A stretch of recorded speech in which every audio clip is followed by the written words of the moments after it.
Good afternoon and welcome to Oz After Dark. And I have a very special episode for you today with a very special guest, Senate candidate from Florida, Josh Wheal. Thank you. Pleasure to be here. Now, if you don't know Josh, he almost won a special election here in the state of Florida for a Congress seat, which was vacated by Mike Waltz, who was very famously known for the group Signal chat.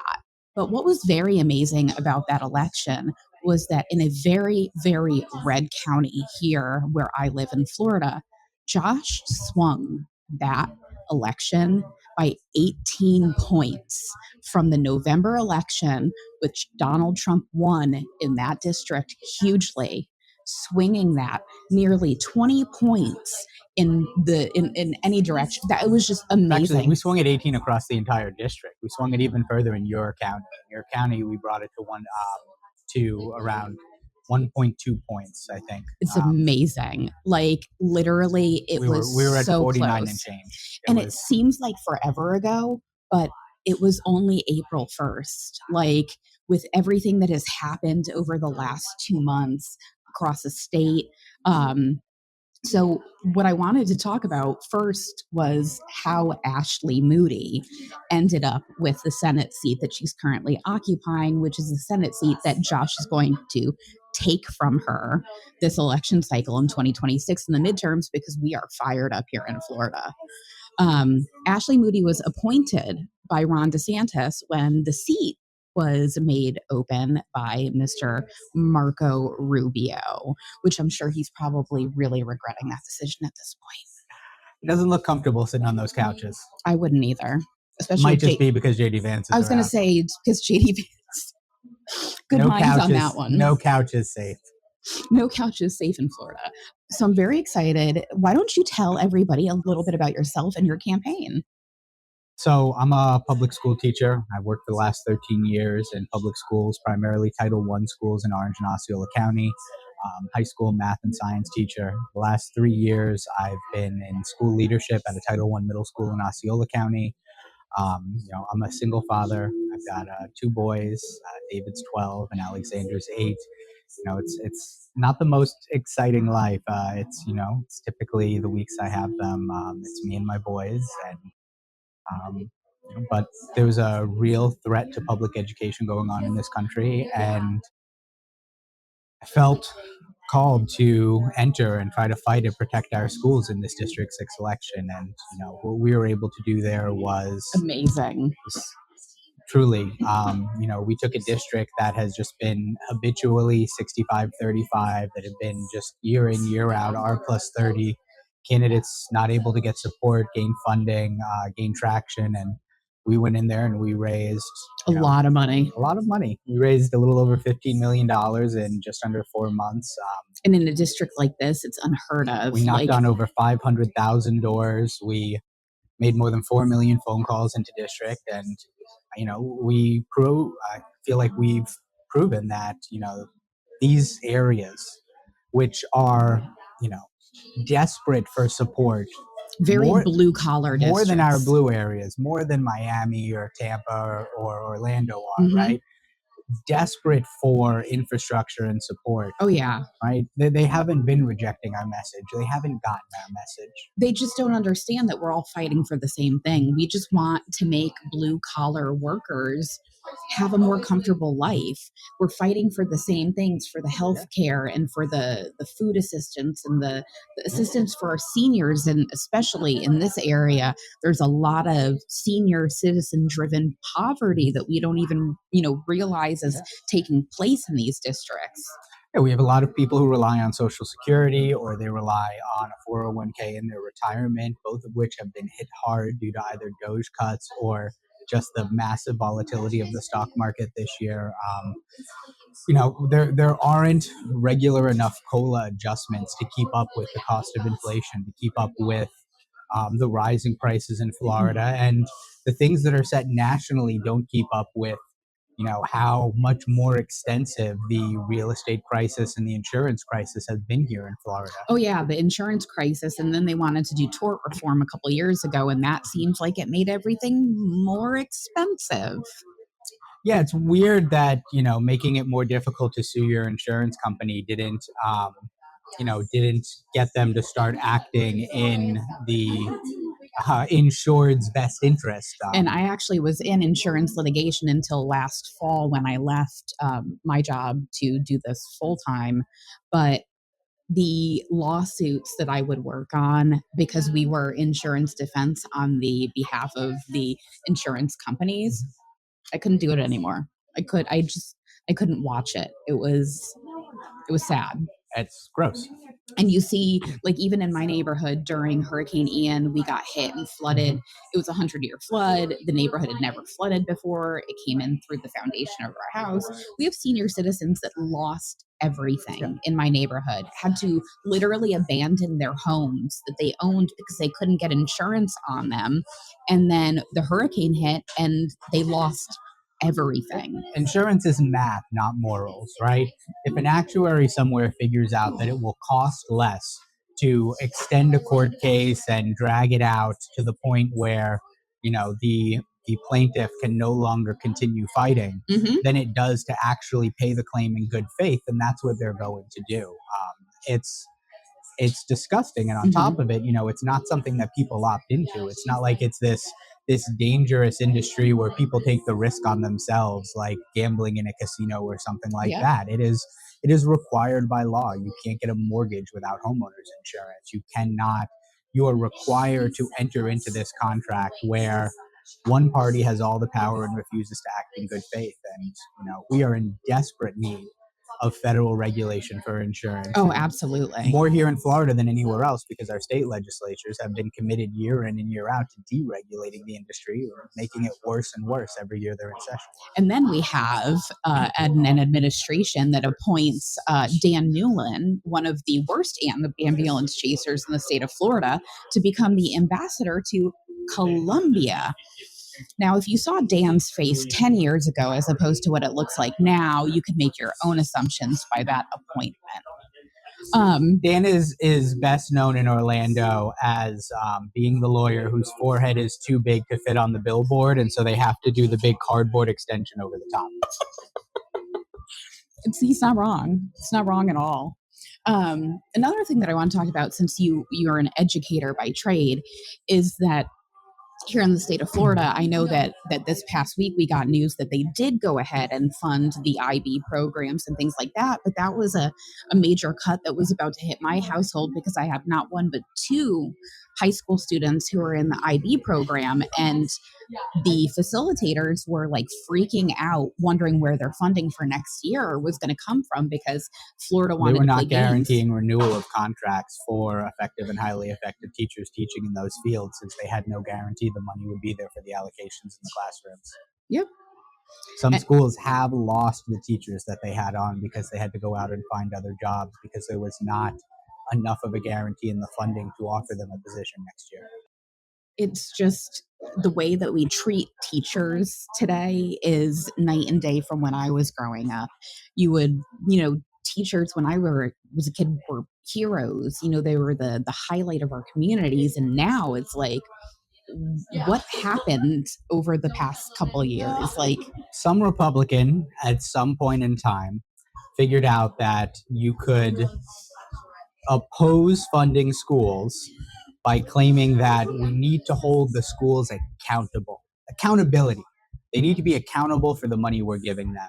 And he got away with it. And there is a special place in hell for whoever that first Republican was afterwards, because the onslaught that ensued for public education across this country since then, with people calling for accountability, right? I mean, the sheer arrogance, the to call for accountability of money spent in Florida, the state that spends the least amount of money per child of any state in the country. Um, it is absurd and horrifying, and somehow they manage to continue to get the onus put on teachers in schools who are doing so much more with so much less these days, but truly do not have the funding to actually perform all of the, like, we try, we do everything we can for every kid and every family every day, but the resources are not there No, for because the they're too type of busy. movement and results that people want to see. They're too busy trying to take that money and give it to charter schools or Yes. religious schools or all of these voucher programs. And the voucher programs in the state has, originally a program that was need based. And, many of our, especially here in the Central Florida area, we have many great charter schools that are need based, often for students with Disabilities. disabilities, right? Where they can specialize in serving those children in a way that public schools will never be able to, right? We will never be able to specialize and offer fully inclusive services across the entire building for a specific special need the way that a charter can. Mhm. And those vouchers were typically held or made available only for students with special needs, then made available for students with special needs or students who were subject to bullying, and then ultimately for also families with greater financial need. And in recent years, they've just been opened up to absolutely everyone. There's Everybody. no income earning requirement. There's no, you can just go on and get it in. Mhm. We have people that are collecting it to homeschool their kids and that are pulling money out to not send their kids to any school. We've seen a number of private People schools. using them for Disney The, passes, ma- Disney tickets. the majority of the new people receiving the vouchers this year, using them at private schools, were already attending those private schools and able to pay them in full prior. And what many of those private schools did, knowing that the families have the money since they're able to get it, is that they upped the tuition for the year by the amount the vouchers were given. So the families break even. Um, the money's still taken out of our public schools, and the people running the private school get richer Yep. because they're not investing more into the school. And most of them are church based. Most of them are church based. So it's not even making the cycle around. There's profits being made, and without even having to cycle it back around into taxes. For your Senate campaign, what are some of your top issues that you want to tackle when you make it to the Senate? So, I mean, healthcare is right at the top of the list. The major need that we're seeing across Florida, as I said, is affordability, right? And now that comes with housing and insurance, but we're also talking about an estate that many people retire to. We're talking about protecting Social Security. We're talking about ensuring that it's funded at the levels it was a few years ago. The way Social Security Administration works is the director sets the budget and sends it to Congress. And normally that budget is not accepted exactly as what's said. Normally, the director of an organization is going to ask for more money than they need, right? And Congress and the Senate are going to kind of like bring that back down and be like, no, like, but here's what we'll give you, and you can make this work. What we saw this year is that we have a new director of Social Security that actually asked for less money. And what we need from Congress and the Senate is them to say, no, no, no, no, no. We are funding this at the level that we know it needs from previous years, and we are allocating that money. So you are required to spend it in those areas. So we need those votes. We need people who can vote to ensure funding across the House and Senate for Social Security, for our Veterans Administration, for Medicaid and Medicare. The cuts that we're seeing now are going to result in millions of people losing access to healthcare who do not have a way to access it otherwise. And right now Republicans are telling them to, go get it in the marketplace, as if they haven't already issued legislation to try to repeal the Affordable Care Act and get rid of the marketplace. Mhm. Which is You how know, I get my healthcare. they are making access to healthcare more difficult to achieve for millions of Americans, which will result in people dying. This is going to result in a lot of people dying, and it is Unnecessarily. unnecessarily. Ultimately, we need to build to something like Medicare for all. We need to build to a system where we have completely unobstructed access to healthcare for every single person in this country. But until we get there, we need to make sure that we're shoring up these systems and protecting our seniors, protecting our disabled neighbors, protecting vulnerable communities. protecting our children, protecting our veterans, protecting each individual category as they come up right now. And that's a huge part of it. Healthcare is an outrageous cost for Oh, people, yeah.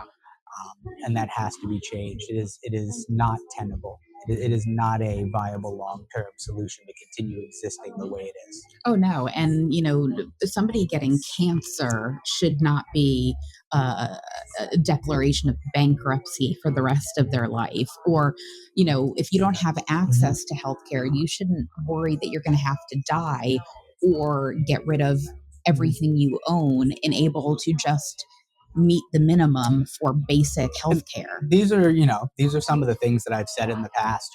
We've talked about these at town halls, and I've said, everyone's not ready for Medicare for all. I get Hmm. that.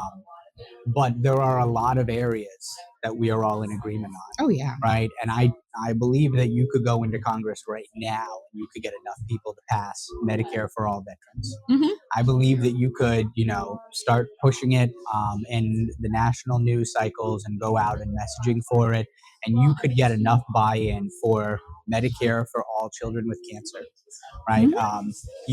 There are specific areas that no one is going to stand up against, that no one is going to say, no, we should not meet that need here in America. And we start there. We start with where we can, we build continuously moving forward. And, those can be model programs. If we have success with them, people will want expansion. Oh, absolutely. And we should be working on ways that we can help our citizens instead of hurting them along the way with whatever these culture wars are or whatever is going to make this lobbyist more money or who's going to pad their pockets. That's another thing is getting citizens united and dark money out of our politics, because unless that happens, it's going to be a constant flow of people that are there for the wrong reasons until you get people that actually want to go there for the right reason. And I get to say these things because we don't accept money like that. We record-setting congressional campaign. We raised over $15 million, and it was entirely from grassroots contributions. Right, 400,000 individual donors. And I know And that there were a lot of people on TikTok and all of the different platforms where people are getting their news that aren't the mainstream media that were working on propping these campaigns up. and to all of you, if you were a donor on our campaign, thank you so much. We're relying on you on the next one Well, you're welcome. because I truly believe you work for who pays you. That's who you answer to. You answer to who signs your check and who pays you. Hmm. And far too many of our, elected officials on both sides of the aisle work for the insurance companies, work for the gun lobby, work for big oil, big energy, Big and pharma. they act that way. Hmm. They act that way, and it benefits those entities and not the people that they're elected to serve and represent. I feel like a lot of that is getting some of the old guard Democrats out and getting some fresh blood in that genuinely wants to help people, not career politicians that have been doing this longer than I fucking been alive. There is definitely a case to be made. It's a topic that's come up a lot lately, and I will say, I don't think this is a year for it. Right, we are in a cycle right now where our national party and our state party here in Florida have extremely limited resources. And we need to expand and push in to take every last seat we can in the Senate and the White House in order to, put an end to This madness. to the ever increasing assault on our nation's infrastructure, on the programs and services that people rely on everything that makes America great. We have to take every last seat. We need every Dem we have unified in this fight and doing what we can to support each other and push forward. Now in We 2028, once if it's we time clean to some maybe stuff up. turn one or two of those seats over, it might be in our best interest, but we need And we everyone on need the same team. people that are dedicated volunteers. If Yeah. you don't want to put your face in the game, if you don't want Mhm. to run yourself, find a campaign that you can help out with. If you're here in Central Florida, come join the fight. Um, Josh is going to be looking for all kinds of volunteers to help it's run a this campaign. big state. It's a We're going to very have a big state. huge staff and team, right? I mean, just in our field program last time, right, we had two field directors and organizers that were overseeing each of the 6 counties. Now we're talking about expanding out, 28 times that, 28 congressional districts. We're talking about it being over 67 counties. We're going to need a lot of organizers and a lot of people keeping this thing together to get our message out into every corner of the district. Because we want to get rid of senators like Rick Scott and Ashley And Moody. You Ashley don't even Moody. really know who she is, and don't worry, you don't need to worry about her because she's not going to be there very long. Let's talk about some hot button issues. Oh, Ooh, exciting. immigration. Immigration. Immigration's a hot one right now. This weekend, I was at the No Kings protest in Orlando. They were amazing. Amazing. We had a lot of great representation for all of our different immigrant communities, especially in the Orlando area. Um, and I think a lot of people aren't realizing that many of the people that they're removing right now were people who came here legally and had legal status Mhm. and were doing the right thing until the rug was pulled out from under them and they had their visas canceled like Mhm. in the middle of the night. Yeah. Now, pathways for citizenship for people who have been here and doing the right thing and all of those things, in terms of the Senate, I think that that's one thing that we really need to be working on because the system's a mess, hasn't been touched in 50 years. What kind of improvements do you think that we can make? So immigration, I have to say and lead with, right? Immigration is probably the most complicated issue you can address.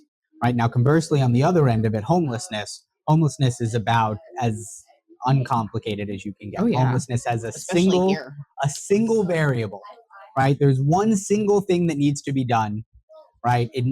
By doing it, you negatively impact nothing else, right? Homelessness is the easiest problem to solve. We just choose not to. Immigration, on the other hand, when we're talking about immigration, right, you're talking about border enforcement. You're talking about law enforcement. You're talking about labor and agriculture. You're talking about tourism, which impacts hospitality. In a state like Florida that has no statewide income tax, right? We have that because we rely on the increase uh, from sales tax because of all of the people from out of state and out of country who come in and spend. When you impact tourism and hospitality, you're impacting the state's budget now in terms of what they're receiving in sales tax, since there is no state income tax. That impacts every other program and everything. That impacts our public schools. That impacts everything else we do in the state, right? So immigration is one of the most difficult ones to really tackle from a federal standpoint because most presidents, most people do not want to, right, cause great deals of harm in the cascading effects through the other areas. Now, currently, our president doesn't have that issue. He is not concerned with cascading effects. He's not concerned with empathy. No. And so, I mean, that's the second part of it that I'll get to in a second. But, so what we're seeing here with increased, um, you know, immigration enforcement, right? Even if it was being done in good faith and full fidelity, and, even if they were just going after the rapists and the criminals and the murderers and the people who were here illegally, right? You're seeing it being done so recklessly, right? That, there's been no regard for the impact on labor. There's been no regard for the impact on tourism and hospitality. There's been no regard for the cascading impacts that it's having around our country. And then you get into the fact that it hasn't been done like that, right? That what we've been seeing is, something truly horrifying that we never thought we'd saw in our own country. Something that is so firmly against the values that we hold dear as Americans, that millions of people went outside and marched in the streets. Like in Florida, it was like 100 freaking degrees on Oh Sunday, my and god, it was it was so so hot. hot. and people were out there for hours Yeah. because this was important, and the statement needed to be made. When we got in the truck to head to the protest on Saturday, the little thing was reading 103 degrees Yes. when we got there. So So that hot. was dedication. That was Just at 5 o'clock pouring at sweat, night. just pouring Oh yeah. down my It was rough, but it was great because you see the best of our community. And I don't know which protest you were at. I was in downtown Orlando, and there was maybe two agitators. There was one guy that was walking around just trying to argue with everybody with his little red hat on, and then there was another lady, a conservative, Charlie Kirk podcast lady, Caitlin Bennett or Oh, whatever, Caitlin Bennett, the one that pooped her the one that pants. pooped her pants. Yeah, she was there, and the whole crowd, every time she tried to talk, just started chanting, "Shame, shame," and they shamed her out of there. It was amazing. It was magical in Florida. And the fact that we can watch this type of engagement and interaction from the public with the numbers that we saw in the special election in April gives me the hope to know that we can It's and moving we in one will direction, and this administration is seats. not taking their foot off the gas. So, And they're only making it easier for us. yeah, no, we saw incredible things. We were flying around. I was in a number of different counties, and I think one of the most impressive was Citrus County, right? Not the largest turnout, but 850 people in the downtown area in a deep, deep red. Citrus County, right? The number one per capita concealed carry registration county in the state. Just goes to show. Right? Very, very red. And 850 people out there. And when we were going around, and even as we were leaving the county, hearing Republicans talking about it in other places, we heard Republicans disgusted that they saw Ron DeSantis on TV telling them to run people, telling people Right? to run people over. Right, but the sheriff David Vincent out there was amazing. He was out there with the protesters the entire time. He sent crews out responding to people who were making threats on the Facebook pages ahead of time. They'd already arrested some people prior to the event who were threatening to run over protesters. He was out there in good faith, making sure, he said, and this is the type of public servant we need, right? That he's not there to protect the Republicans. He's there to protect every single person in Citrus County. Yeah. Doesn't matter which side of the argument he's agreed on. Every resident of Citrus County is his charge, and he will protect both of them to the full extent that he can. And just an amazing leader out there, allowing, for a truly incredible event in a place that doesn't see things like this very often. Especially when you had, other sheriffs, saying that if you throw something at our deputies, we're going to kill you graveyard dead. Graveyard dead. You're going to be, yes. We're going to be notified. Because your everyone family. knows the role of law enforcement is to execute people for citizens misdemeanors, for exercising their First Amendment execute rights. citizens for what could at worst be considered a misdemeanor, right? Florida. That's protect and serve at its finest. But then we do have the great sheriffs that we have around here, especially Mike Chitwood. I love Chitwood because all the protests that we've done, I've had some interactions with some very choice right-wing extremists in the area, and he has always been the absolute best when it comes to just being a sheriff for everybody. It's like most of our elected offices, unfortunately. There are people who get it, and they are an absolute inspiration. But sadly, far too many of them, do not take on the job to serve, to protect, to represent everyone who elected them. And it's a sad state of our political environment that we're in this place. It's something that came up so much in our last race, and I think it's one of the ways that our message was able to resonate with voters. Because I'll tell people over and over again, I am not there to be a party line vote. I am not there to just vote for vote the way Democratic leadership tells me to every time. The people in Florida deserve better. They deserve someone who will vote in their best interest on every single issue and never use them as political pawns. Now, I am a Democrat. I believe that best issue will be the side of the Democrats more often than not. Mhm. Right? But we see over and over again, right? Times where it isn't, times where we have to call out our own and ask them what they're Absolutely. doing. And if we don't call out our own, we're doing our own party a disservice because when We somebody can does never get something better. wrong, you can't improve. If you don't call out your own, you're no better than being in a cult. If you cannot recognize flaws and criticize them, you will never be able to improve them. Right? Absolutely. And I don't think there's anyone out there right now saying that this is a perfect system. We've reached like peak. We have so much work to do. So much work to do. So much. But the nice thing is that we do have time and we have people that are fighting back and people that are willing to take on these establishment Republicans that have run this state for so long. I mean, come on, Medicare fraud, Rick Scott, how did he even get a Senate seat? I mean, the fact of the matter is Because he put $50 million of his own money into the race. and because he had an R next to his name, that was it. Because that's what people are looking for. But they've gotten to the point now where we understand that maybe that R next to the name, they don't care about you. The people that care about everybody as a whole aren't really affiliated with that party anymore because they're more concerned with the rich.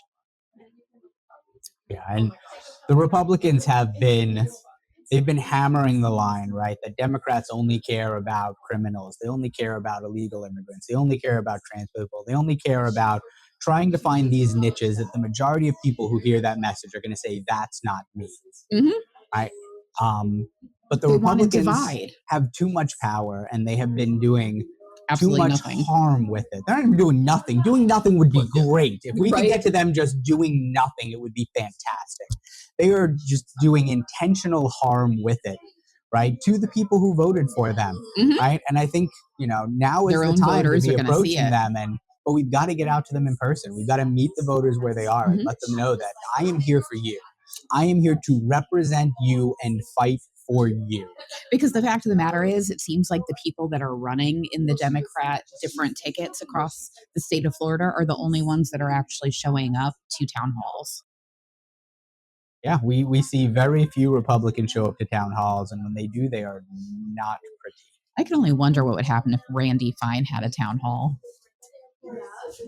He doesn't want to listen to people. We saw him. We have 8 years of him in the state legislature yelling at people and telling them to shut up when they will come up and given their constitutionally granted time to address the legislature or address it. So let's send him to Congress. Florida. But the good thing is that in the midterms, this is where we're going to turn it all around. And this is what we have to do. So how can people get involved with your campaign? How can they make a donation? How can they get excited for your Senate candidacy? Yeah, so we are online. You can find us on ActBlue. We are at joshwheal.us is our website, joshweil.us. You can go on there to sign up to volunteer, to sign up to get information. You can contact our team. You can make a donation off of there. We're across all social media at the Real Josh Wheal. Reach out to us. We have a team that checks all of these inboxes, message areas. But you can contribute. Fundraising is important. As I said, this is a huge race. We feel that this is $100 million race in order for us to be able to do the work that needs to get done here in Florida. We have 10 counties that currently don't have local Democratic parties, and we need to be organizing and building from the ground up in those areas. We continue to see attacks against the voter rolls. The most recent voter purge in Miami-Dade County was 11% of total voters, 170,000 voters purged off in one night. Wow. If you're in Miami-Dade, you better check your voter registration, girl. We need a strong, focused voter registration program, right? My campaign is committed to contributing 10 cents on the dollar quarterly of everything that we raise into our voter registration programs to help ensure that there's an electorate that we can win next November. There's a lot of work to be done across Florida. If you're in Florida, if you can come out, reach out and contact us. We're going to be having events in every county, every area, right? So you might think, well, Dems don't come to Taylor County, or Dems don't come to Suwannee, or Dems don't. We're going to be absolutely everywhere, I assure you. So we're everywhere. Everywhere. No corner. Every county, every voter is important. We're right? committed to making Florida a better There's place. 28 congressional districts. We knocked on 500,000 doors to get the response we got in the last race, right? That response will hold on a full turnout November election if we do the same thing. Yep. Out of 28 congressional districts, that means we got to knock on 14 million doors. Trust me, we're coming to your neighborhood. We can do it. We'll see you. We'll be not. Maybe it'll be me that knocks on your door. Surprise, Shorty. It might. You knocked on some doors for us last time. I did. We had some fun. I was actually going to wear my Josh Wheal shirt today, but then I was like, maybe I shouldn't. I did find it though. Yeah, joshwheal.us. And thank you so much for granting me this exclusive to help announce your candidacy for the Senate. My pleasure. Thank you for having me. Thank you so much. And guys, surprise!